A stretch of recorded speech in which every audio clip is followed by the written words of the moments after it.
Welcome to Unlearning, where we go behind the curtain for an insider's perspective on the theater industry, break down the buzzworthy conversations on social media, and challenge the stigmas that hold us back.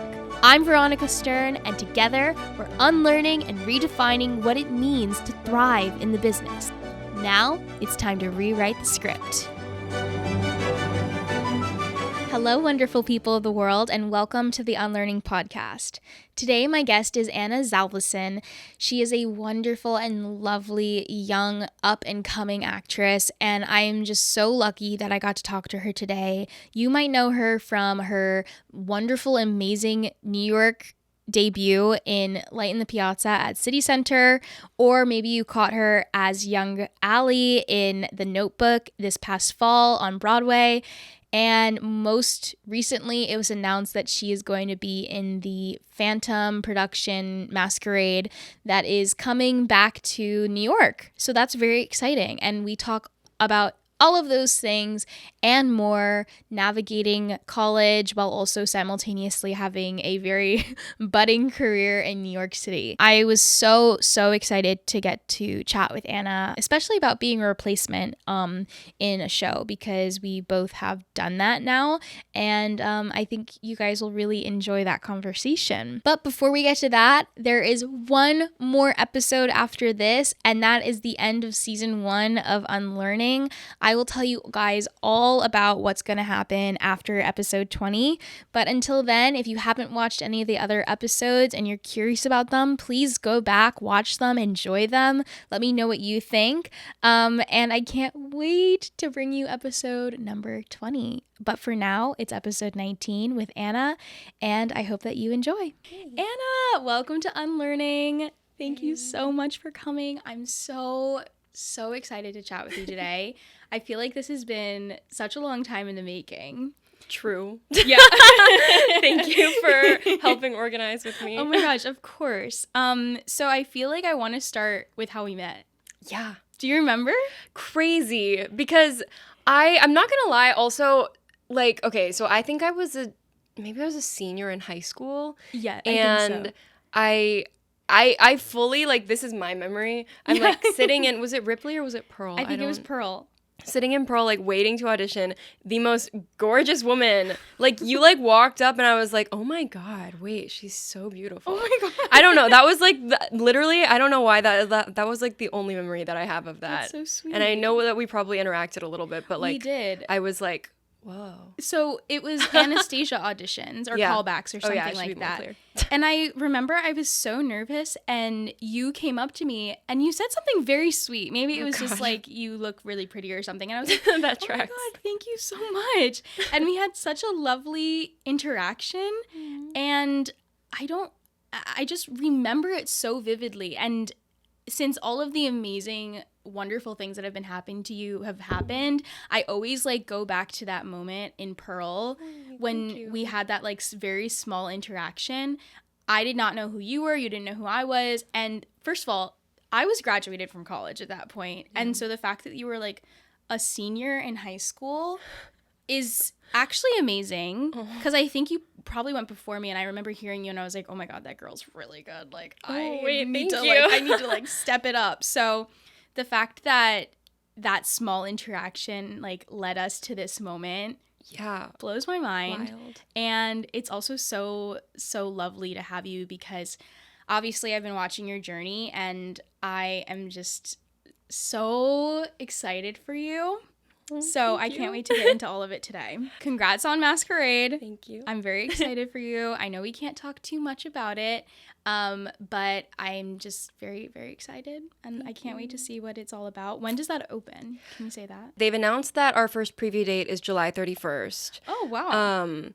So. And Diane Paulus is directing it? Yeah. Are you excited to work with such an iconic director? Oh my God. She's wonderful. She's incredible. I mean, also Hapa Queen, like, she's half Japanese, and I was like, oh my God, hey girl. Oh my gosh, did you guys connect on that? Yeah, Okay, literally yesterday I was like, wait, I didn't realize that you were half Japanese. So that was really cool. Wow.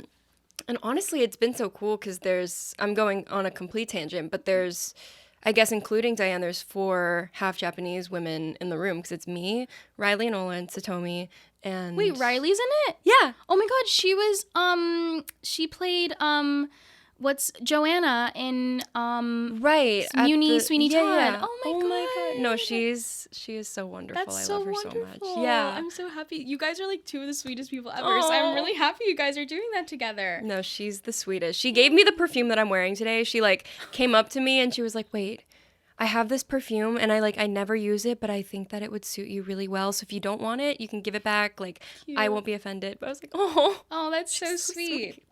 So you're going to be in that production. We can't Mm-hmm. talk too much about it, but I'm very excited. And we can say that it is Phantom, right?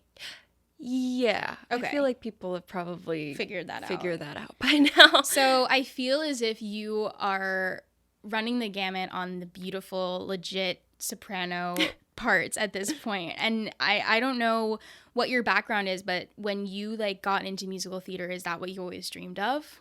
Yeah. I mean, it's funny because actually Phantom was my first show that I ever saw. Oh, really? Like in New York City? No, it was a traveling production and it came to Austin. And it's funny because I need to like go back and find that playbill because I'm wondering if one of the people in Masquerade like was in that tour of Phantom, because it's very likely because we have so many Phantom vets in that cast. But yeah, I saw that when I was 6. And then, wow, that's a really young age to see Phantom. I know. My mom, my dad, so it was my dad and me and then my other friend Brenna and her dad. And we were 6. Brenna was like scared for her life. Yeah. And the dads were like, maybe this wasn't the best show to bring like children to. But I loved it. And then from then on I was like, I want to do musical theater. Mm-hmm. Interesting. Yeah. Well, I mean, if anybody is clicking on this video, they probably know who you are. So I'll just do like a quick little synopsis. But you made your New York City debut in Light in the Piazza at City Center. Was that 2023 at this point? Yes. Okay, yeah, wow. 2023. Then you made your Broadway debut in The Notebook last year. This past fall. Wow, was that just this past fall? Yeah, it's crazy. That Time is has crazy. Flown by. And then on top of all of this, you're at the University of Michigan. Yes. Are you planning on finishing out your senior year? That is to be determined. Listen, I'm surprised that you have been able to do as much as you have. Because you finished junior year, right? Mm-hmm. Mm-hmm. How has it been juggling your education and also like fully performing in these pretty high-level productions? It's been wonderful. I mean, honestly, like, it's a little bit hard to navigate at times just because the logistics of, Michigan is not near New York. And so it's kind of hard to get a degree while not being physically at the school. But they've been really great about helping me navigate that and trying to support me while they let me, so basically when I did The Notebook, I took a semester off and then I came back from January to April and finished up that second semester of my junior year.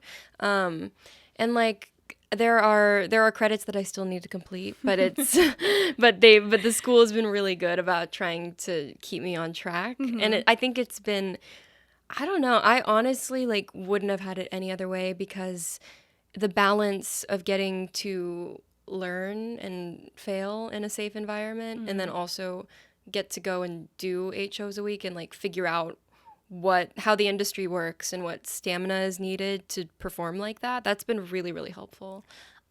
We were kind of talking about this before we started, but we were just talking about like the things that school doesn't necessarily teach you. Yeah. And there's 2 parts to this. I'm kind of wondering why these programs, like the super high level ones, haven't figured out a way to like make going and being on Broadway for a semester part of the credits that you can like apply to back to the school, like how internships, I mean, it's not the same, like an internship, like a summer internship is not the same as playing Young Allie in The Notebook, but I wonder if there could be a way to like transfer those skills because you just said like there's so many things that you can't possibly learn until you're just doing it. So I'm wondering what are some of those things that you've noticed? I mean, it's been, and that's the reason why I'm so grateful that I have gotten to do both, to get this like holistic education, really. I mean, I would say, and this is something, honestly, I think the University of Michigan is trying to implement more workshops and writer residencies, which I think is so cool, because my freshman year, like, we did a New Works festival for a week and we got to work on a new piece. But then I did my very first, like, workshop professionally, I think maybe the fall of my sophomore year. And I was terrified. Like, I had no idea how a workshop works. I was like, they're throwing all of this new music at me. And I feel I would come home every night and cry because I was like, oh my God, I suck. They don't want me. No. And I guess like that mentality of doing a workshop and desperately trying to get approval to be part of the next step, like that kind of stuff. I just don't think that we're taught how it works and what they're looking for, but Michigan has started bringing writers to the school and doing these workshops, which has been really cool, because then we get the opportunity to experience that with a team that knows that we're in college and is kind of helping us work through that process. Sure. And I think that especially with like workshops and like learning things and then things being scrapped and then having to come in the next day, that's definitely is something that can be taught at school and like an environment where it's like, oh, it's okay to fail. Whereas when you get into the real world, you're like, oh, so like if I don't know this stuff tomorrow, like there's a high likelihood that like I could be done. And like that's a really scary thing. So I can completely understand that. Yeah. I want to go to Light in the Piazza because that was like your big New York City debut. First of all, how did that all come about? I'm wondering. It was honestly such a crazy spiral of events. And that's like, I don't know if I'm that like, I don't know if I'm that spiritual, but I do kind of believe that everything works out for a reason and that every step in my life has led to the next thing in some sort of way. But basically, I did the Jimmy Awards, and one of the casting directors that was like the preliminary judge for the Jimmy Awards had seen my tapes and was like, oh, well, we're doing Light in the Piazza. Like, we need an Asian girl to play Ruthie's daughter. So like, I'll think about her. And then I actually went in to audition for Sweeney Todd.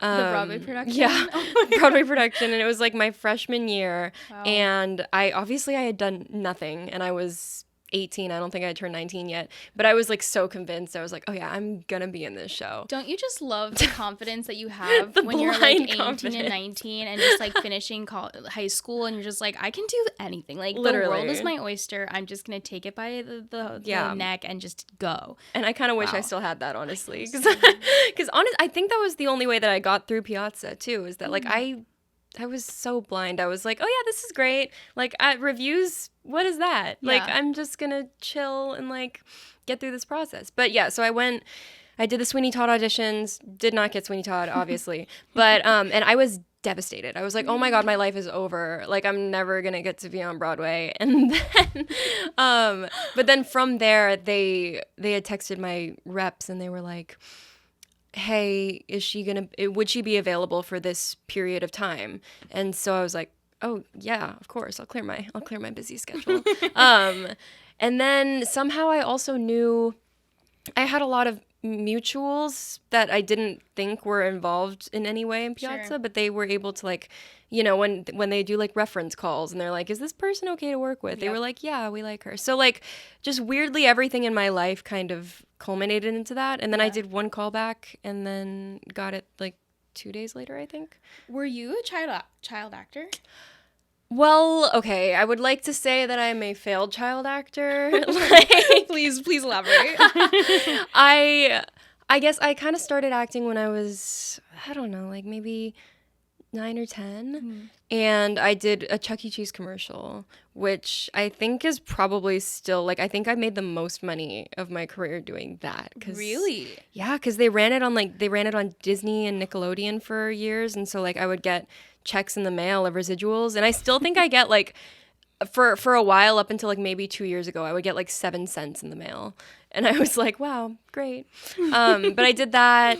And then I did, like, some, like, 2-line parts in some other TV shows. But then, you know, I was a teenager and nobody wanted to hire me. So then I kind of stopped child acting. Were you doing that all in Texas? Yeah.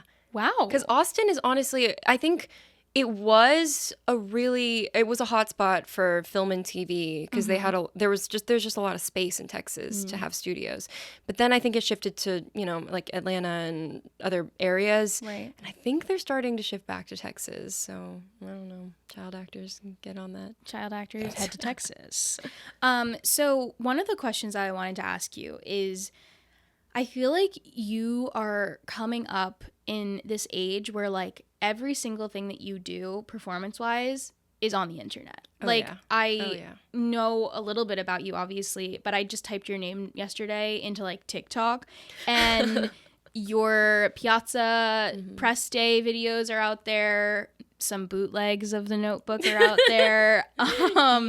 Your 54 Below show videos are out there. Your Jimmy Awards performance is out there. So my question for you is, what has it been like to have these like major milestones in your career, knowing that it's all going to end up on the internet? Like 1 second of whatever you do is going to be on the internet. Has that been difficult for you? A little bit. I mean, because on one hand, it's really nice to be able to have all of these things archived. And like, I don't know, it's kind of whenever... For a while, I was like, oh, like, Piazza was the singular greatest experience of my life. It's never going to be that good again. And, I mean, I still think Piazza was, like, one of the most incredible things that's ever happened. But, like, I've learned everything's just a new experience. But it's nice to kind of be able to look back and be like, oh, like, I remember this day. And now it's online and everybody can still see that and go back to it. But, at the same time... It is kind of stressful because I think that honestly the reason that I personally liked theater more than film and TV was the fact that I get in my head so much. Like I am just such an overthinker, and I think about everything that happened during the performance, and I'm like, okay, this is what I hated. And like I don't know. But I like the fact that theater is live, and after you do a show, the audience that was there that night got to witness it and share in that experience, and then you never see it again. But then there are a lot of times when I'm like, okay, well, there are probably people in the audience that bootlegged it or people that took videos, and now it's going to be on the internet forever. And if that was a bad night, then like that's the impression that the world would have of me, But also I'm grateful for the bootlegs. I guess I don't know if I can say that, but I'm happy for the bootlegs because then I get to hear it and be like, oh, like that was a time in my life and I'm still growing. Yeah. And I guess trying to look back at things with grace and be like, okay, that was a moment.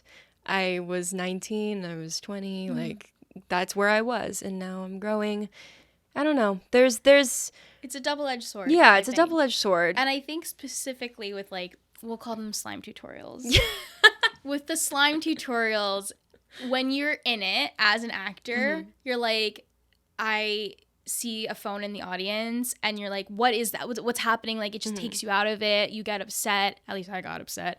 And I'd just be like, I'd go to my stage manager and I'd be like, why are people filming this? Like, I don't feel well today. I don't want this to be out there in the world. But then it's also like, oh, well, I feel really good tonight. Like, if somebody happened to pull their phone out, like, I wouldn't be mad. So it's sort of this weird double-edged sword of exactly what you said. You like knowing, like, what you sounded like during this moment in time, but then it's also like, oh, okay, everybody can go and watch my Jimmy Awards performance, and I was like 17, 18, so it's an interesting I feel like we're the first generation, and I feel like you're the first generation because we're like 5 years apart, where it's like your entire career is online. Like I don't think, and maybe correct me if I'm wrong, I don't think there's a moment from your career so far that's not online. Not really, honestly. Which is like wild. Yeah.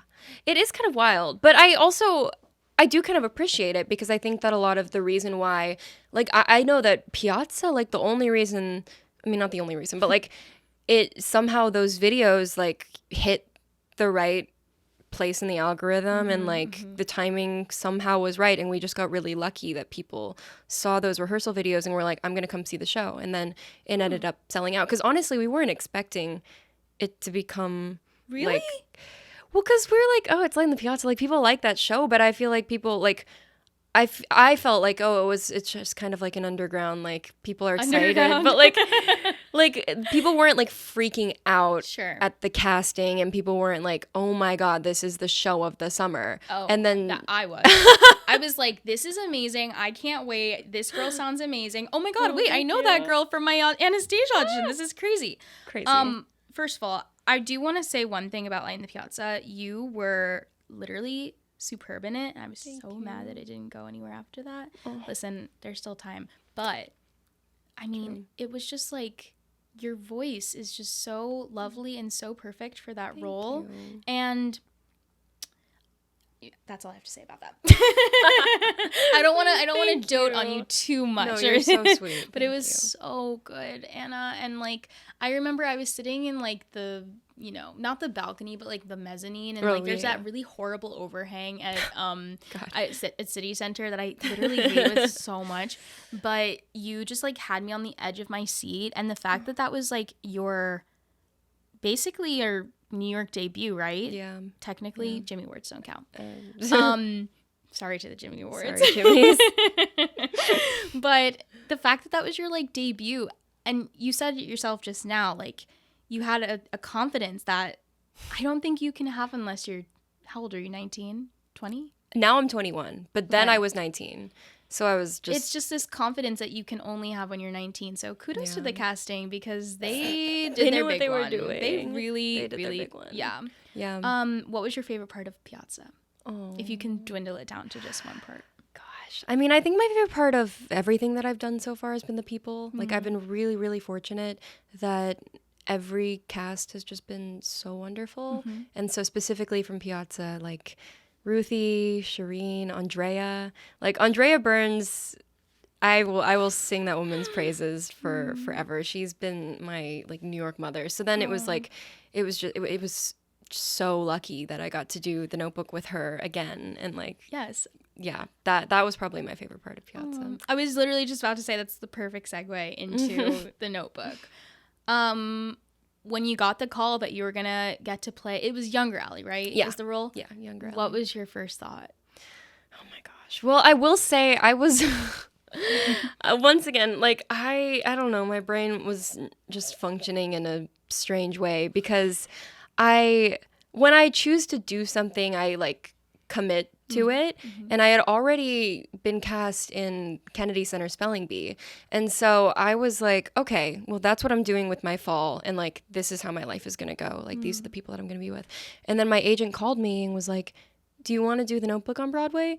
And I hadn't auditioned. And like, I was like, oh, like what? And the news came out of nowhere. So I was like, but what about Spelling Bee? and my reps were on the phone, and they were like, well, are you excited? And I was like, can I call you back? And I had to like get off the phone and just take a breath and be like, wait, okay, this is good. These are good things. Like, I need to be excited. I feel like we're the exact same person. No, seriously. Like, the thinking that like, oh, I have this amazing thing, like I can't possibly have another amazing thing, and like if another amazing thing comes along, like I'm supposed to do the amazing thing that I was supposed to do, like I can't possibly have two amazing things at once.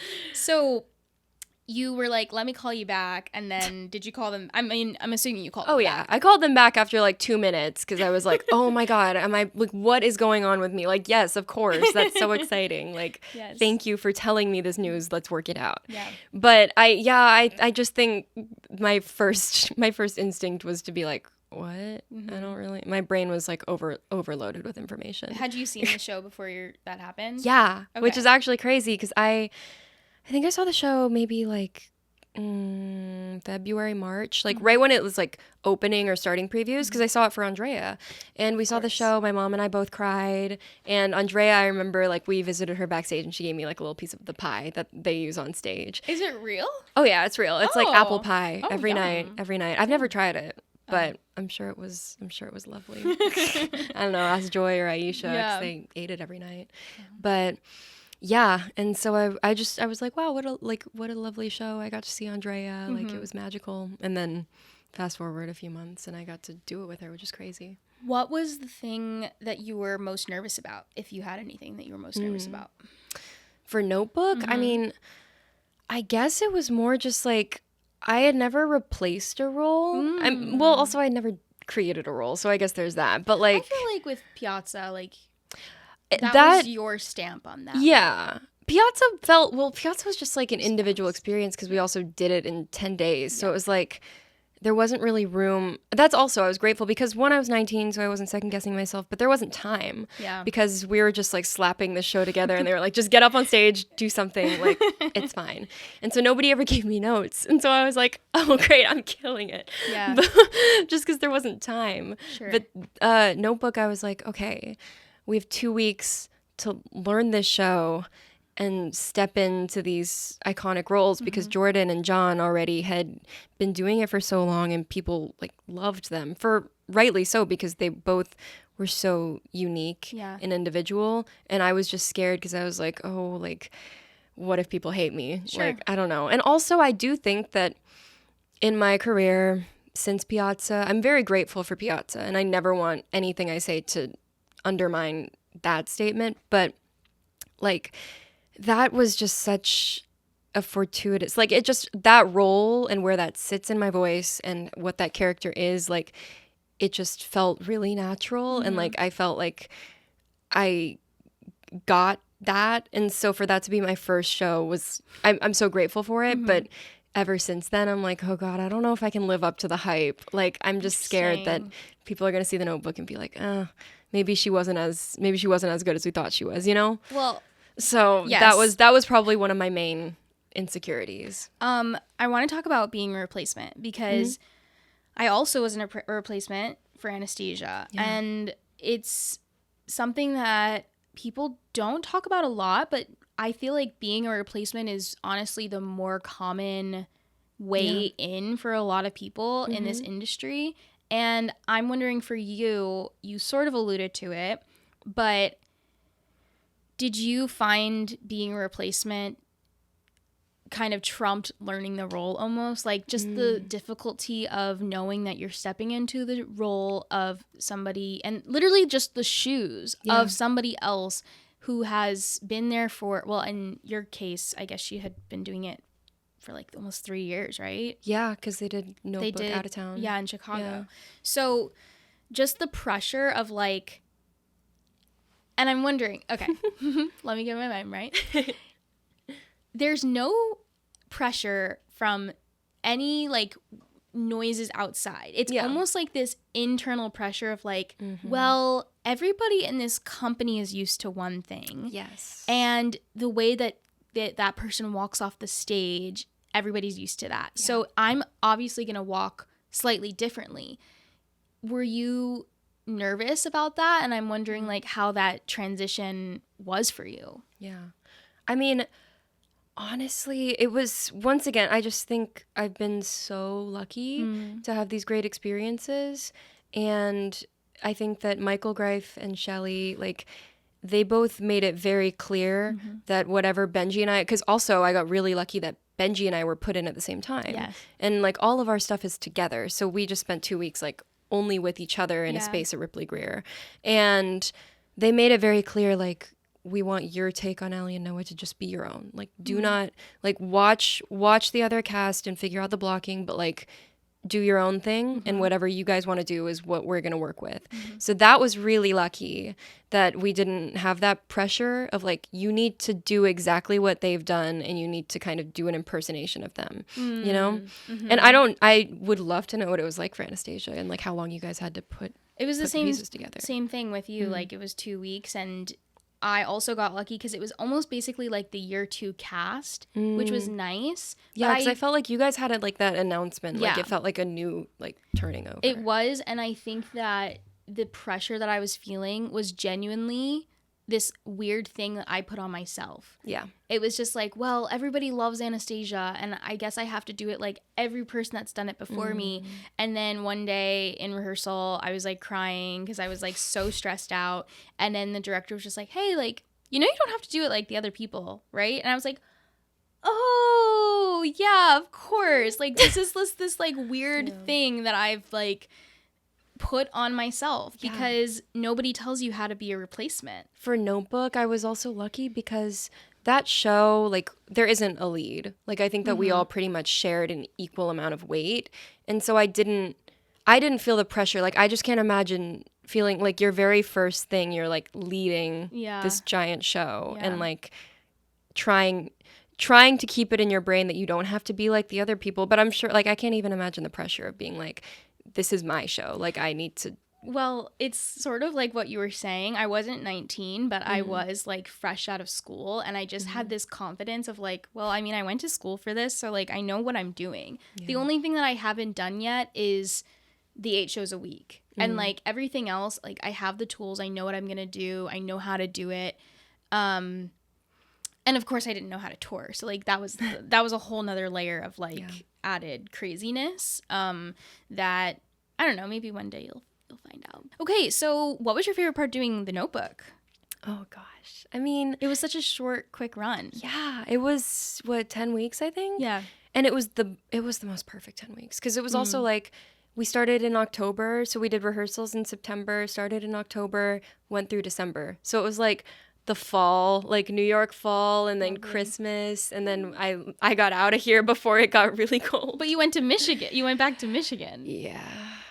But so I didn't really get out of here. But I will say, okay, maybe this is controversial, but I feel like the Michigan winters were not as bad as New York, and maybe that's just because Michigan, all I heard was like, it's gonna be really fucking cold. Like you need to like wear a giant jacket and like you're gonna hate your life. And so I think Michigan, I was like, oh, it's not as bad as I thought. New York, I was like, it's not as bad as Michigan. And then when I got to New York, I was like, oh, this is so much worse than I thought. Like, I think my expectation was different. And also the New York grid, like the wind just sucks.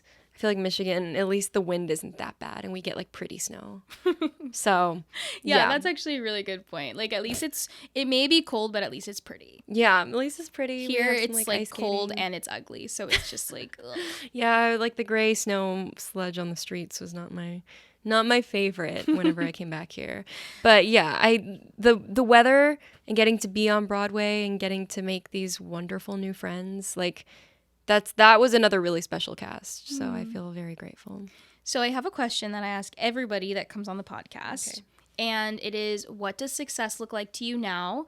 And how has that changed for you since you've kind of had these major roles in the industry? And I mean, I do feel like you're still like right at the start of it. So even from just like when you were graduated high school to now, like how has success changed for you?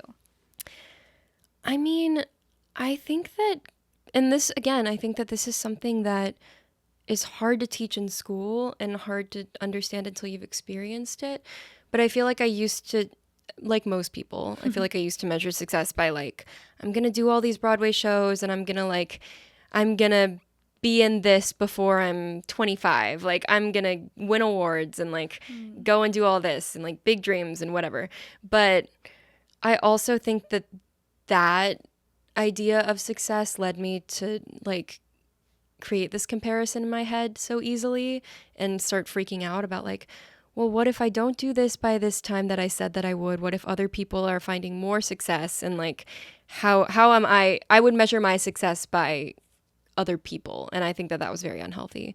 And now, after having done a couple of shows, I feel like my idea of success is just like getting to be in rooms with really cool people and getting to work with amazing people. Because I guess the other thing is, as a theater kid and as somebody that likes Broadway but doesn't really understand the industry, it can be easy to find people that have found incredible success and that have been in so many shows, leading so many shows. And you're like, well, this is all there is. Like, if I'm not like a headliner and like I'm not doing all of this, then like I'm not like a Broadway star. But then you'll find so many people that have done 14, 15 Broadway shows and know everybody in the industry and have incredible lives and are like some of the most generous and phenomenal artists. And I find I like those are the people that really inspire me. And it's like I don't know. I think that I used to try to be I used to want to be like a star or like somebody that people would Look up to. yeah, like, and I am now realizing that like there are so many different ways to be that kind of person, and like everybody's journey is their own, and all I can do is try to be in good rooms and be with good people. Well, I'm very happy that I'm with you today. That was so wonderful and so lovely. And I think a big reason why I wanted to start this podcast is so that we can have these types of conversations. And, maybe a baby Anna and Veronica are watching, and they're going to hear these conversations and think, oh, okay, I'm changing my mind about different things. And I have a better understanding of, what it takes and what I need to do, and maybe perspectives that I can change. And so it was just so lovely talking to you today. Same to you. So if you want, you can tell everyone where they can find you so they can keep up with you. Slay. Is it like Instagram or something? Yeah. My Instagram is Anna Zavelson, I believe. I'll put it on the screen. I think. Are you on and TikTok? I think that's it. I'm on TikTok, but I'm so bad at social media. No, that's fair. That's the thing. I'm like, I'm grateful for social media because I think that it's like, it's helped share my videos, but I never post. I'm so bad at posting on anything. That's okay. But those are Other my people handles. do it for you. Yeah. And that's like the best, honestly.